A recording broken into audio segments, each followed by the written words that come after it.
Qala faslun ay hadza faslun utawi iki kono fasal suci yustahabbu disunataken apa an yusollia yento salat sapa wong seseorang salat ila syahisin madhep maring perkara kang jenggereng.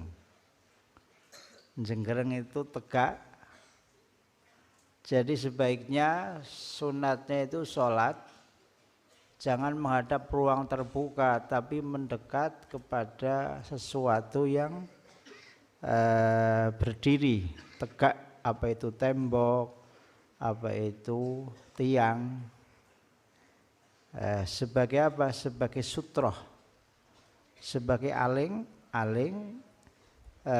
dengan kita salat menghadap sutroh, tiang, utai tembok, itu nanti tidak boleh ada orang lewat di depan kamu.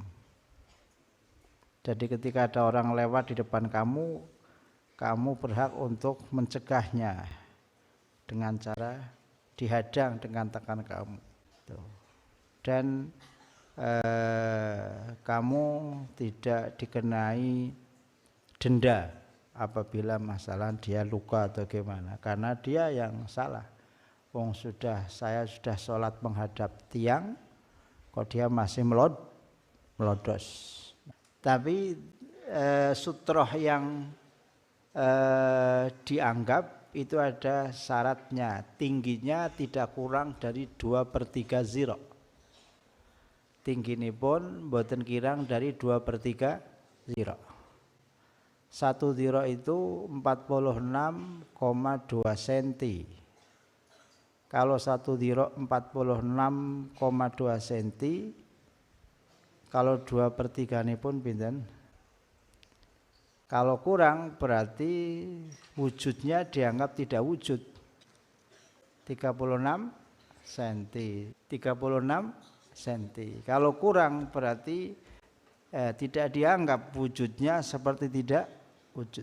Wa yustahabbu lan disunataken apa an yusolliya yen to salat sapa si wong ila sakhisin madhep maring perkara kang jenggereng. Qosipate sakhisin ila sakhisin perkara kang jenggereng qadra sulusai dira'in kelawan kira-kira 2/3 dira. Sifate sakhis bainahu kang iku antarane si musolli wa antarane sakhis salah satu azru'in utawi jarak 3 zira.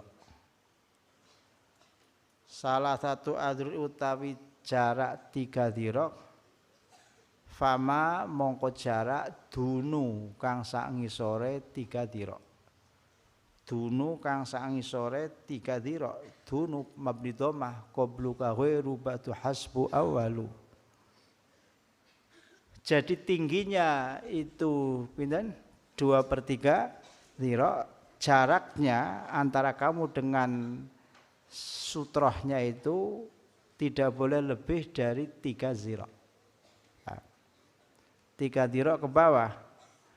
Kalau di atas 3 zira jaraknya itu dianggap terlalu jauh sehingga tidak dianggap sebagai sutroh, sebagai aling-aling. Jadi kamu kalau sholat sebaiknya mendekat ke tembok atau ke soko. Antara kamu dengan tembok itu tidak boleh lebih dari 3 zira. 3 zira, 2,5 zira, 2 zira, 3 zira betul. 3 kali 46 betul.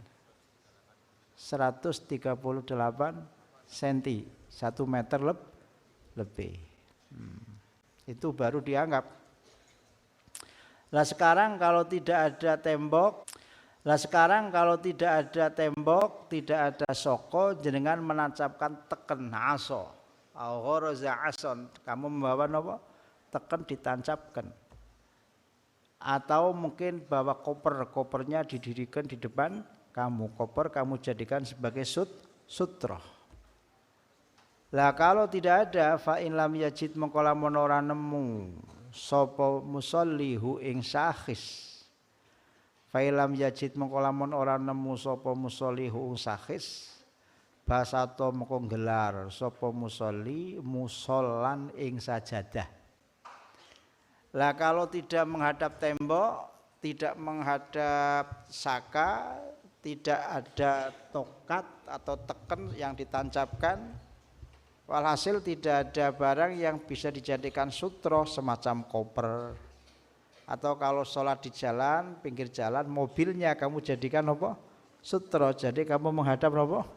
Mobil. Nah kalau tidak ada, maka kamu menggelar sejadah. Sejadah, tikar, karpet, kloso, atau sarungmu, atau serbanmu digelar.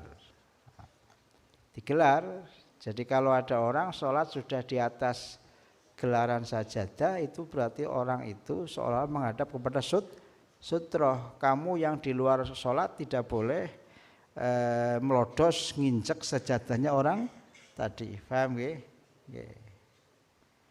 Lah sejadahnya jangan terlalu panjang. Jadi tadi jaraknya antara kamu dengan sejadahnya 3 dhiro. Lah sejadah itu kan memanjang timur ke barat, yang diukur mana? Yang ujung barat. Sejadah yang di ujung depan, paham nggih? Jadi sejadahnya enggak sejadah panjang, sejadah 10 meter. Punya sejadah 10 meter. Jadi sininya pangkalnya di kaki kamu, sana dinya 10 meter, itu tidak dianggap. Muncul pertanyaan, kalau masuk masjid, di dalam masjid sudah ada karpet. Karpet yang dipasang di masjid, apakah itu seperti sholat di atas hamparan saja? Itu tidak dianggap. Jadi kalau kamu masuk masjid, ada permadani masjid, kamu sholat tidak menghadap tembok, tidak menghadap ke tiang, tidak menggelar sejadah pribadi kamu, maka itu kamu dianggap sholatnya tidak menghadap sutro. Sehingga jika ada orang lewat di depan kamu di atas permadani, jangan menyalahkan orang lewat, tapi salahkan dirimu sendiri. Paham ya? Basato menggelar sapa musolli musolan ing sejadah au khotta utawa garis sapa musolli khotton ing garis.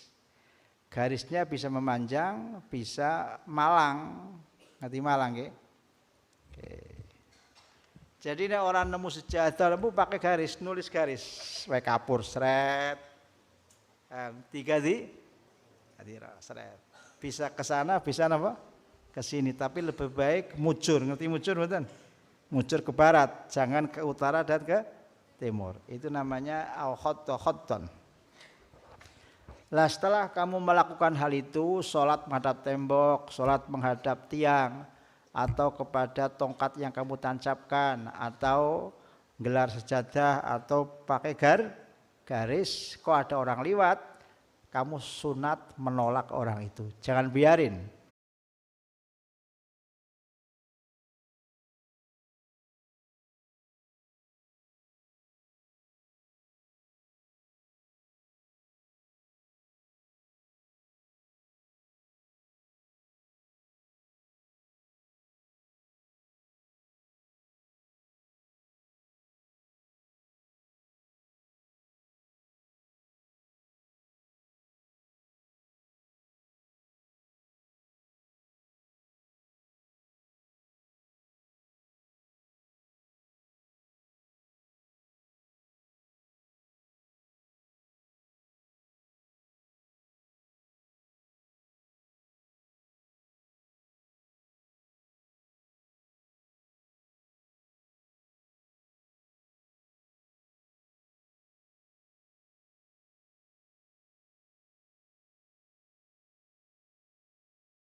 Tahu kenapa hukum kalah pada politik. Nah disitulah lalu saya tahu bahwa memang hukum itu kan memang dibuat oleh politik.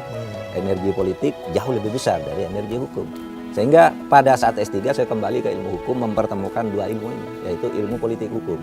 Mempertemukan ilmu politik bagaimana, ilmu hukum bagaimana, produknya itulah politik hukum. Nah itulah konsentrasi saya.